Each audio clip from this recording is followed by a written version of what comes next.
घने जंगल की गहराइयों में ऊंचे ऊंचे पेड़ों के बीच ठंडी हवा के झोंके और पक्षियों की चहचहाहट का संगीत गूंजता था। इसी जीवंत प्रकृति के बीच दो अनोखे दोस्त, मोटू हाथी और चिंटू बंदर, अपनी दोस्ती के लिए जाने जाते थे। मोटू अपनी विशालता और शक्ति पर गर्व करता था, जबकि चिंटू अपनी चतुराई और फुर्ती में यकीन रखता था। एक दिन दोनों पेड़ के नीचे बैठे थे। मोटू ने अपनी विशालता के बारे में बात की। चिंटू भाई, तुम जानते हो, पूरा जंगल मुझसे डरता है, मोटू ने हंसते हुए कहा। बिल्कुल, तुम्हारी ताकत के आगे कोई टिक नहीं सकता, चिंटू ने मुस्कुराते हुए कहा। लेकिन ताकत के साथ दिमाग भी होना चाहिए, चिंटू ने चुटकी ली। यदि कभी मुसीबत आए तो सिर्फ ताकत से काम नहीं चलेगा। अगर मुसीबत आएगी तो मैं सूंड से उठाकर फेंक दूंगा, मोटू हंसते हुए बोला। दोनों दोस्तों ने जंगल में घूमने का निश्चय किया।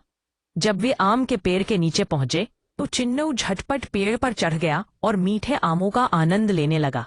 वाह, कितना मीठा आम है, उसने चहकते हुए कहा। मोटू ने भी आम खाने की चाह की, लेकिन उसके लिए पेड़ पर चढ़ना असंभव था। अरे यार, मेरे लिए भी एक आम नीचे फेंक दो, मोटू ने कहा। ताकतवर हाथी भाई, खुद तोड़ लो, चिंटू ने मजाक करते हुए कहा।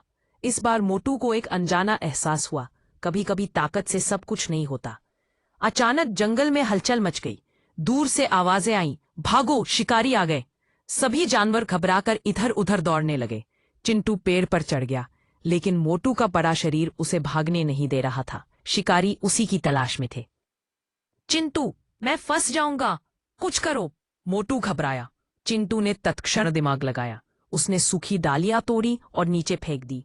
इन डालियों से अपने ऊपर मिट्टी डालो, जल्दी, उसने कहा। मोटू ने वैसा ही किया और थोड़ी देर में उसका पूरा शरीर मिट्टी और डालियों से ढक गया। वह बिल्कुल जमीन का हिस्सा लग रहा था। शिकारी आए, चारों ओर देखा, लेकिन मोटू को नहीं देखा। उन्होंने सोचा कि यहाँ कोई हाथी नहीं है और आगे बढ़ गए। मोटू ने राहत की सांस ली। चिंटू, आज तुमने मेरी जान बचाई, तुम्हारी अक्ल के बिना मैं फंस जाता, मोटू ने भावुक होकर कहा। देखा मोटू भाई, सिर्फ ताकत से सब नहीं होता, अक्ल भी जरूरी है, चिंटू ने मुस्कुराते हुए उत्तर दिया। दोनों फिर हंसने लगे। मोटू ने कहा, अब मुझे समझ आया कि जंगल में हर किसी की अपनी खासियत है। मेरी ताकत तुम्हारे दिमाग के बिना अधूरी है, चिंटू ने सिर हिलाया। और मेरा दिमाग तुम्हारी ताकत के बिना कमजोर है। हम दोनों साथ हों तो कोई हमें हरा नहीं सकता। उस दिन के बाद से मोटू और चिंटू की दोस्ती और गहरी हो गई। उन्होंने तय किया कि जंगल के सभी जानवरों की मदद करेंगे। जब भी शिकारी आते, चिंटू अपनी चालाकी से योजना बनाता और मोटू अपनी ताकत से सबको बचाता।